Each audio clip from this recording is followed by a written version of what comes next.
Okay, yeah, sorry, I didn't notice that. Got it. Okay. Okay, so great. Welcome to the Node API team meeting for December 10th, 2021. We will follow our standard agenda of looking at the things which are tagged for milestone 11. Anybody have any announcements they'd like to make before we get started?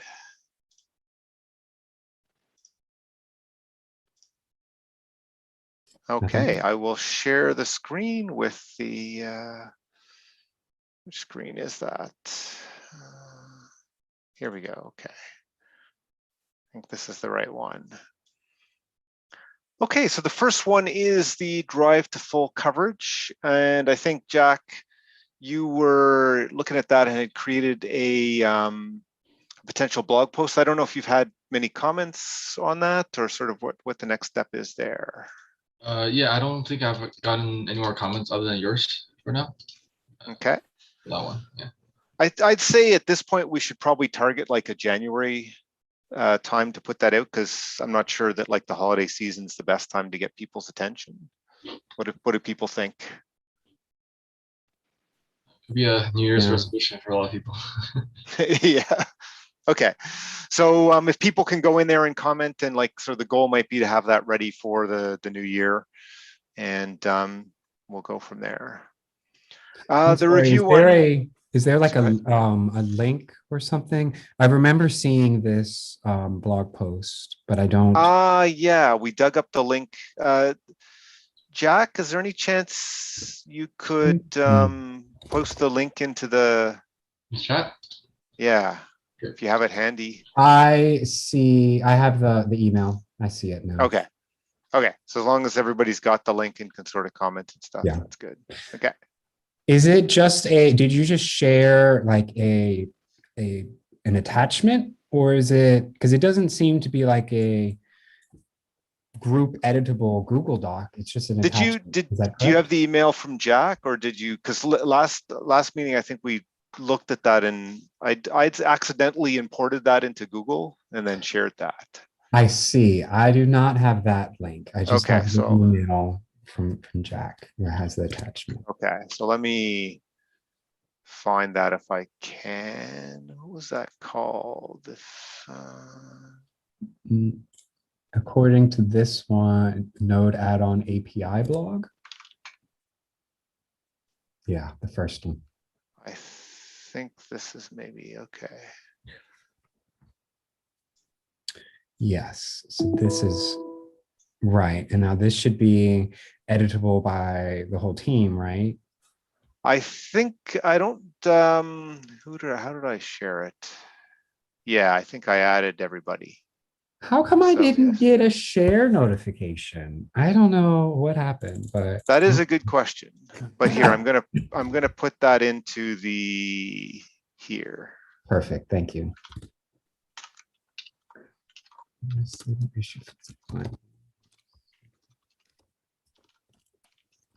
And if anybody doesn't have access, let me know. But I think we went through the team and added everybody last time. Okay, perfect. Thank you. Okay, sounds good. The serial port review and stuff, anything to update on that front? They are still trucking along. From what I heard last is they were able to complete some testing, but I'm still not sure at what point they are for having it be a production ready release. Okay. I think they're still on, the last I heard on Monday, they are hoping to have a beta release soon. Okay, good. So it sounds like that's progressing and no major blockers or anything. Yes. Good. Okay, so we can then flip to look at stale issues. So here's a new one.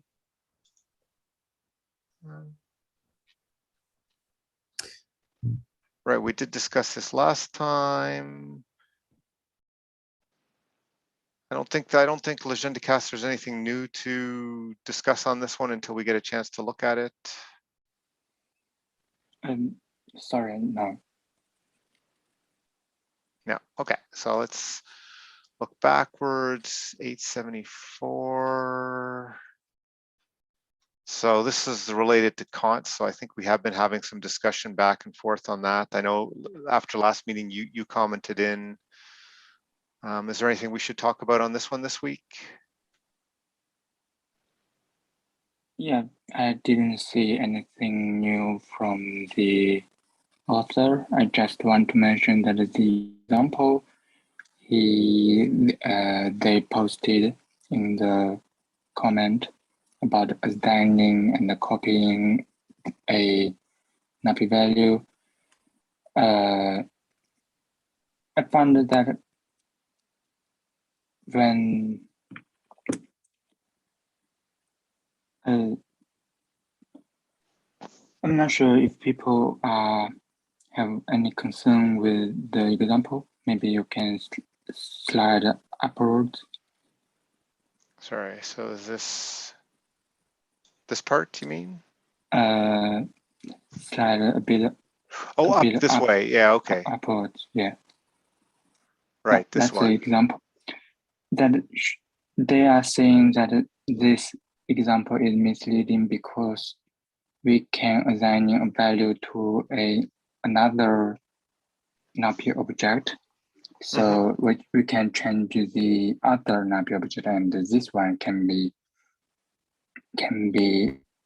that is to say, when we changing the object 2, the object 1 can be changed to 2. So I believe this problem is more about the assign and copy semantics rather than the set constantness, Right. the constantness of the set or get method. So that's the point I just point out in the comment I posted last week. So that's Right. the Okay. only new thing I just found. Because I'm like, that seems like to me that's independent of whether the method is const or not, right? Like a const method doesn't mean to me that there isn't some other way the object can change underneath you, right? It just means if you call the method on the object, you expect it not to change the object you called it on. Yeah, right. So, but it is changing the object.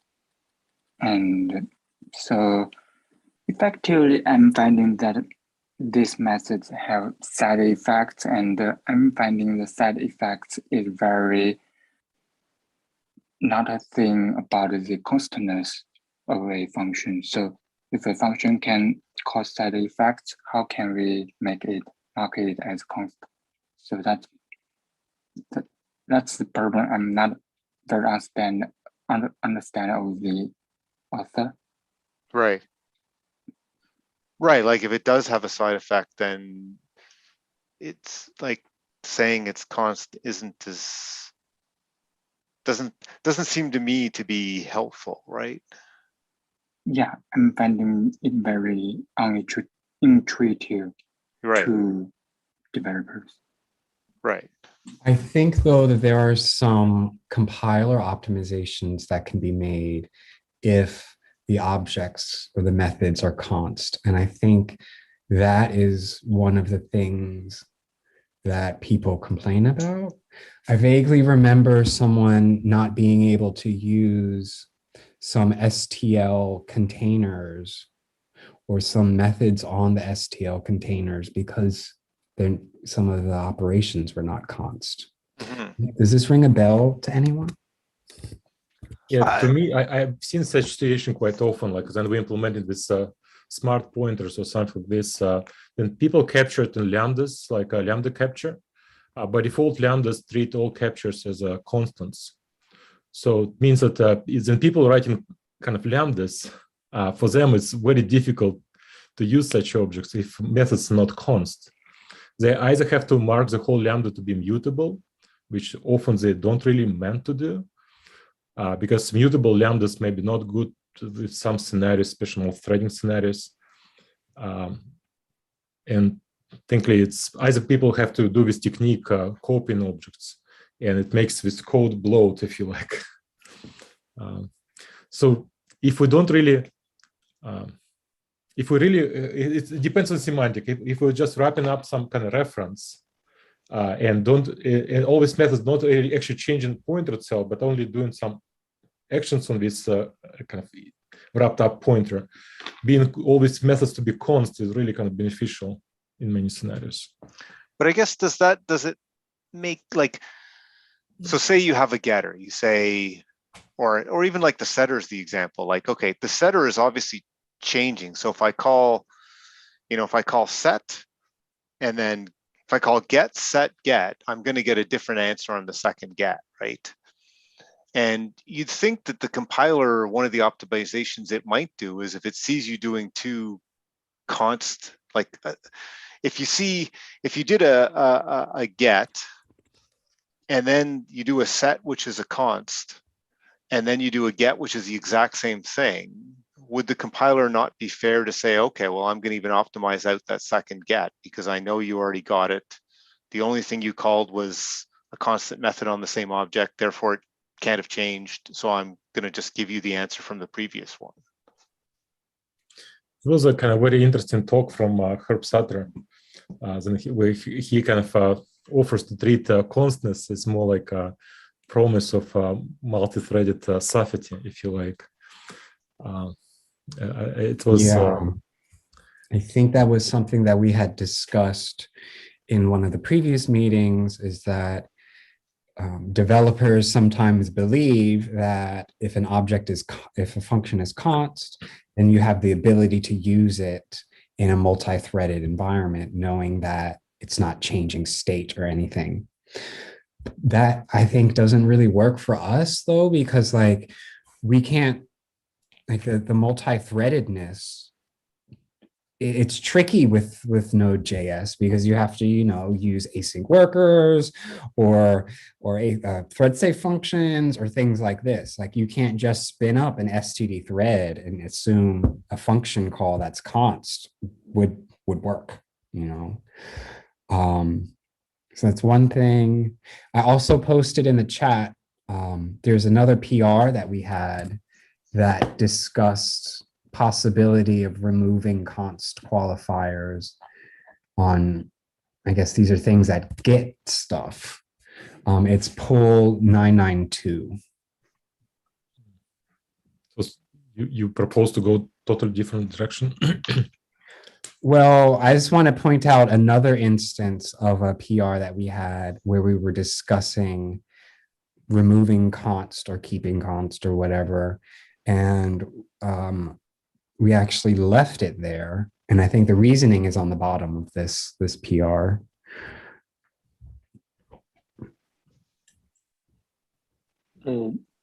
They do not change the underlying C++ objects, so it's reasonable to keep them const.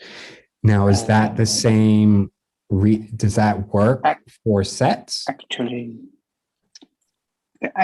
I want to point out that the very strong opinion that convinced me not to make the change is that even this PR is going to break existing codes, and I'm not very strong of opinion of landing this PR.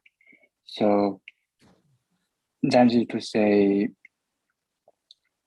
when we adding new const to methods, I'm very concerned about the semantics of this method. But this kind of thing is already in the wild, and when we remove them, the user code might break. So right. I'm not strong. I don't have a strong opinion on landing this PR, but I have a concerned opinion on adding new const marks to, like, say, method like stat and delete or any other method that is seemingly causing side effect, and very obviously they are causing side effect. Right, and they're intended, so they're not even side effects. They're like, you call a set to change the state of the object. And okay, that if that state was in C++ land, so that, you know, we could have a value in the C+ object, then you would clearly say that is not const, right? The fact that that state is managed some other way behind the scenes through a pointer that happens to be a JavaScript object, that's where I'm like, does that really change the constants? Like, just because, you know, that's getting into the implementation detail of like how that state is being stored behind the scenes, whether it's like in the C++ object itself or behind further through. And I guess that's the fundamental question, is like, should the const just be the pure C++, you know, did you change that C++ object? Or did you change the state of the thing represented by the object, right? And I guess it's we haven't, at least personally, I haven't seen enough to convince me it should be just the pure state of the C++ object. So, and you know, I'm certainly open to that. I just haven't seen where there's something that makes that case, is to like, no, ignore all the other, anything else than that. Mm-hmm. I think that I'll kind of look up what in standard library for C++, the way to implement a std share PTR or std weak PTR. I guess we can follow maybe their pattern somehow. But at least then inside of company, I had to implement some kind of smart pointers. And effectively, I have some kind of class which wrapping up pointer, and this pointer points to some other state. My personal experience being, it's always better to allow all these const methods to change the state, which is somewhere else. Like, as long as they're not changing what's inside of this, don't change in this pointer, which we're wrapping up, they should be all fine to do their job, all these const methods, because it's become so much easier to use. It's just, I guess it's like, and is it giving the right signal to the compiler and users, is the question that goes along with that. And maybe you can help us understand that part of it. When we mentioning a reference, I'd like to mention that in V8, a local handle is just like what we have as the NAPI value handle, NAPI value object. The local handle in V8, it contains a address to the V8 internal storage, and nothing. To what I know, there is no method marked as const to V8 JavaScript operations, C++. So I believe that's a very, very similar condition to what we have to V8 public API. So that's a very good reference for this kind of design. Okay, yeah, no, that is a good data point for sure. So can I just reiterate for my own checking for understanding? If we see that the V8 public API for object set is not const, then we are thinking that we should follow the same and make our object set not const. Is that what you're saying? I'm just saying our current design and current approach is very similar to V8 public API. Gotcha. Yeah. Okay. And I think it makes sense that if our approach is the same as the V8 public API, I think that's safe for us. I think that's a safe option. I think it's a safe fallback, you know? What are you guys' thoughts? It definitely is. I think like knowing that makes me think we're more likely on the right track. I still think, you know, if you know, like Vladimir can lay out here's the reasons why it makes sense or whatever from experience, and what the sort of a deeper C++ look, you know, that's definitely something we should factor in too. But it does, if they were all const, it would sway me the other way. right? But since they're not, it does sway me makes me feel a bit better about that we might be on the right track. Yeah, makes sense. Let me try and find some kind of references to some standard library. Yeah, it can work both ways. I understand. It's convenience versus correctness, right? It's right.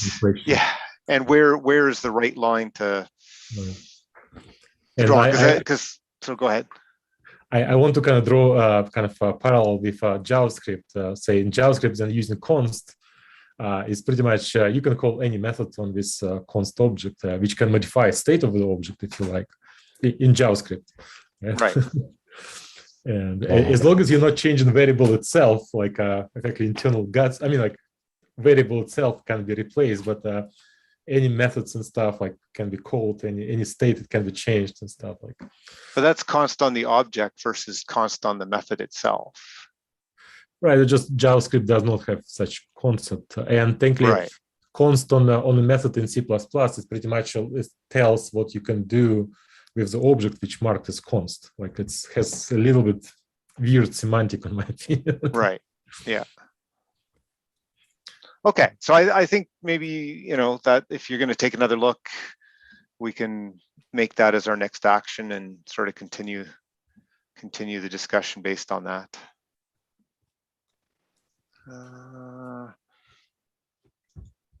The next one was 1026.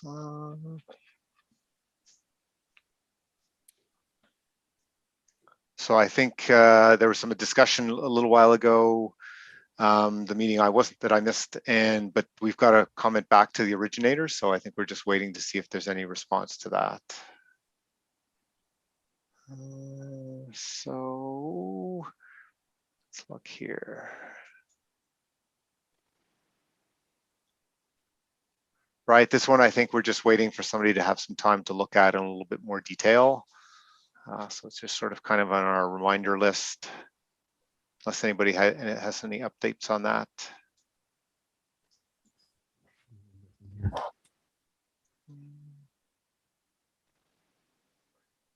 All right, and then this one,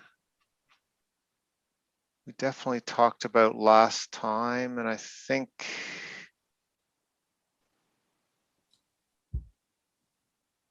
so I guess Legendicast last meeting, you were going to try and take a quick look. I don't know if you've had time or not. Sorry, I don't have many time this week. I'm not sure I can take a look in a timely manner. Okay, but we'll leave it open if anybody else has time to take a look too. But otherwise, that's sort of our next step, is to take another look. And see, like it's kind of sounded like we thought we were doing this the right thing by telling V8 that the method had side effects, so it shouldn't try calling it in preview mode, but it was still happening. So. What is 1075? This was the one that I believe Jack was working on to help fix some of the error handling. When primitive errors are thrown. Right, we couldn't throw primitive errors before, and this has sort of fixed that up, and that we've wrapped them, and then you can unwrap them, but it didn't actually solve the problem in the console, which sounds to be like the console is trying to execute the method to preview the results, but you can't do that with native methods, and it sounds like we tell V8 that this method has side effects, which is what's supposed to tell the console to not do that, but it still seems to be doing it. Right. So it's figuring out, well, okay, why is that? Also, sorry, this bug I think disappears in the newer source builds. Like when I pull like the newest node.js build and build it from source, this bug disappears. But when I reverted to the one I was using, which is version 14.17, and like it just happened again. I'm not sure if there's any changes in there. So, but you're saying it comes and goes, or is it like that it doesn't happen in the latest versions? I don't think I have the latest, but I had like version 18 source. So I built that one, and every time this bug will disappear.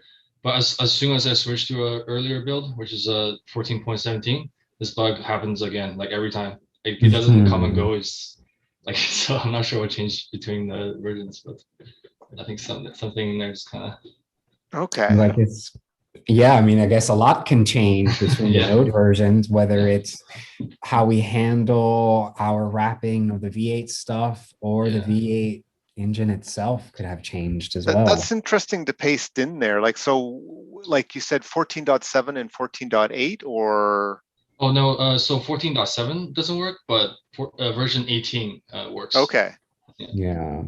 It'd be So interesting, like, to see if 16 recreates it, or Yeah.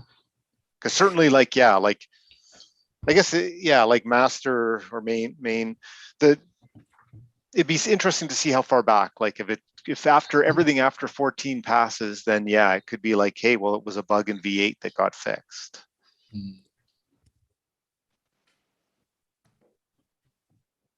yeah, I guess we could try doing, trying to make a bisection and just try different node versions, install and using NVM and seeing if it Mhm. also NVM use this version and then try NVM use this version and then try. And then if we can find where it broke across versions, then I mean maybe it's just a known issue then that like maybe we can't do anything in Right. older node versions and we just have to list it as a known issue. Right, or it was fixed in one of Or the, yeah. yeah, it's more like fixed at some, it's like, okay, it was fixed when we did this, and if that included a V8 update, that's quite possible that V8 wasn't respecting that flag or something for some reason, or. Right. Okay, so I'm just gonna say, because that's mentioned that it seems not to happen with, so that was like the 8, when you say 18, that's like the master branch, right? Yeah, and the master branch was I think a month ago or something like that. Because I remember when I had that issue with the CI passing, so I had to rebase onto master. So I think it was around Okay. that age. Yeah.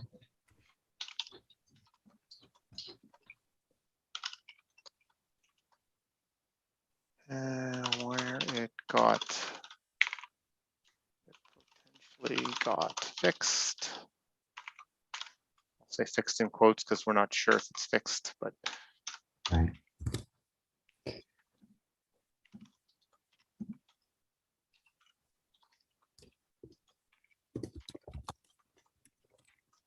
Okay, that's probably something that's a little easier to do than diving into the code. Right, right.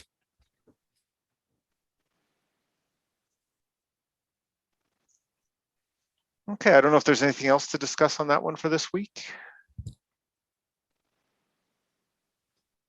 No, nothing here. No, okay. And I think that's the list of stale issues there, so that's good. Tracking issues, so I don't think there's anything new ported recently. I'm just gonna move on since I haven't done anything on the debug, and then so looking at the issues in the repo is our sort of next.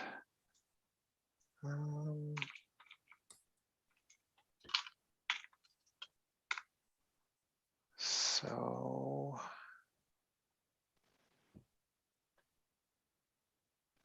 I don't see any new PRs.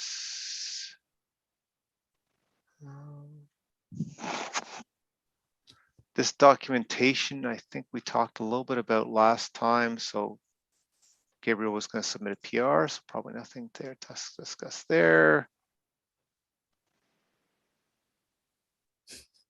Not really sure what this SO200 bounty is, if anybody knows. Stack Overflow. Stack Overflow, okay. He wants to give some points for somebody that can answer this Okay. question, I guess. Okay.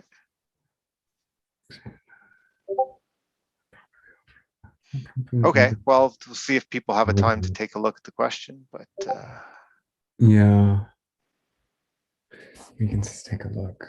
yeah. Sure.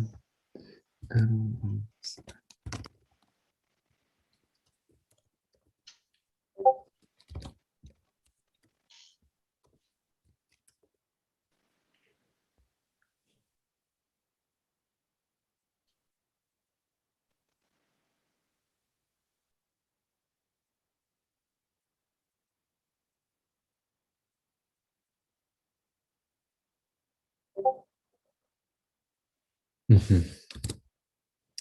Yeah, it has to do with some sort of not generics. What's it called in C++? Um, he says that CVVec class requires type arguments. So he needs to figure out how to add that. But that CVVec isn't is that actually a node add-on API thing? No, it's OpenCV. Right, okay. So Yeah. not sure what that is. I'm familiar with it, but I haven't used it recently. I did like some academic work with it, but we can see that the first sentence where he says after this code block, of course the example won't work, and he says so something like this cvvec int3. You see, so it has those type arguments, so he just needs to figure out how to properly add whichever type arguments need to be there. But I think the complexity comes from the fact that he probably wants that information to come from the JavaScript call itself or something. Like he does not want to hard code the type and size in there. He wants to have some way for this object wrap to have different types and sizes. And I guess that's the complexity that he has.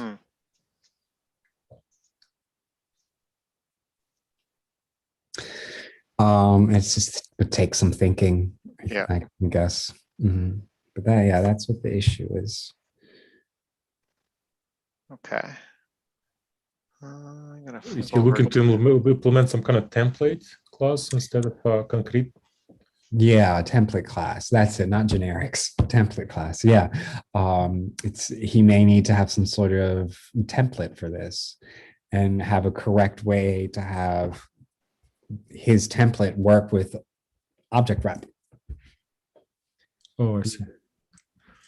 Okay. Because he wants to object wrap this data somehow. But it'd have to be more internal, I think, because like our object wraps wrap an object, and you don't get a different wrapper based on different parameters being passed or anything. Exactly. Yeah, that's the complexity. Like I'm assuming he wants the constructor of when you construct this object in JavaScript, you pass to it the size that you want. And then he wants that size to be reflected in the cvvec call type. It's just a guess.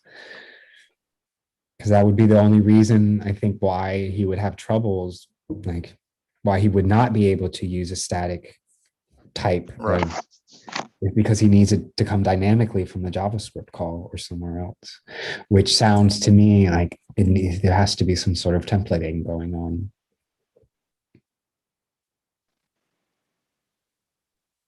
I'm not sure how that would happen. Because with templates, they're like built at compile time. Whereas he wants to have something dynamic at runtime. I'm not so sure how that would work.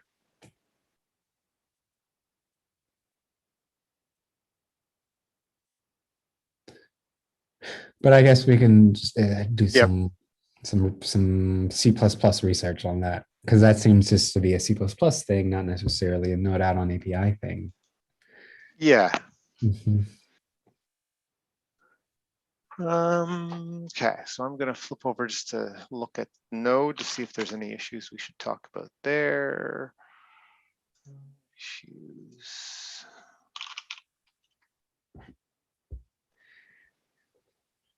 Okay, label, maybe labels.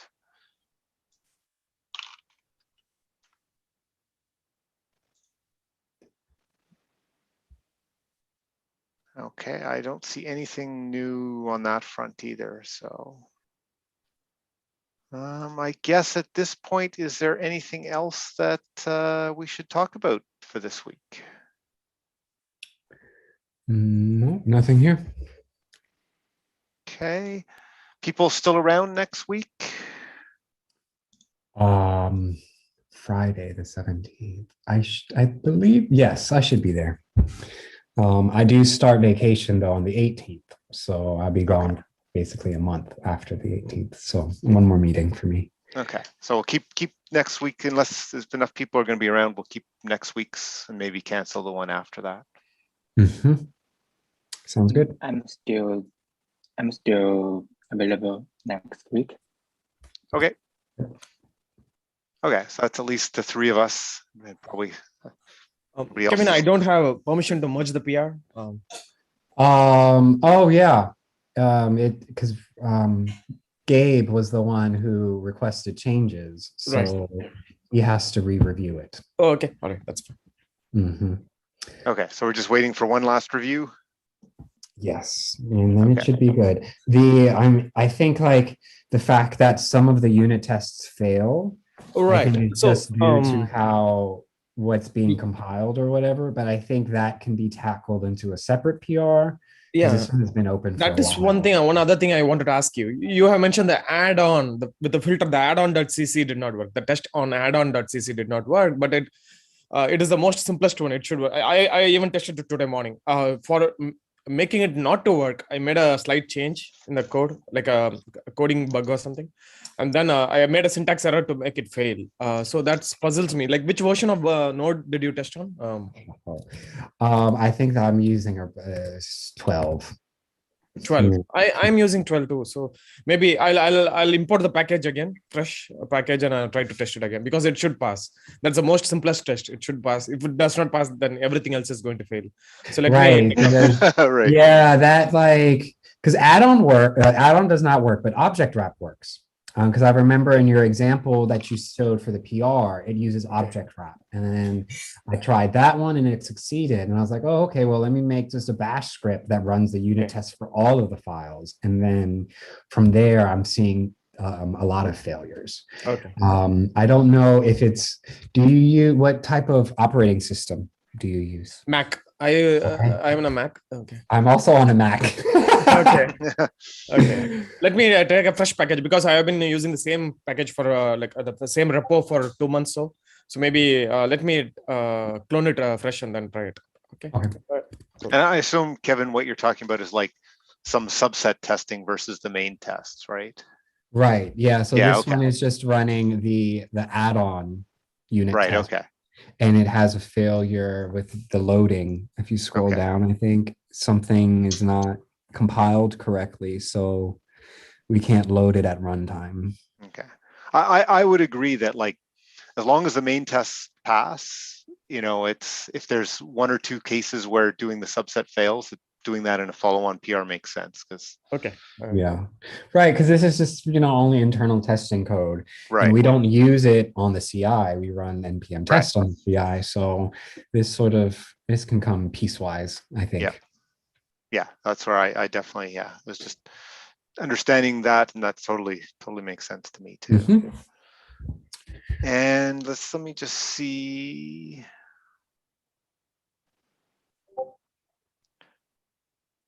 So I think, okay, so you've just recently fixed Gabriel's questions. Okay. Yes. Yeah. Yes. Okay. So yeah, we should give him some time. Yes. To check in then. Okay. Any other things we should talk about?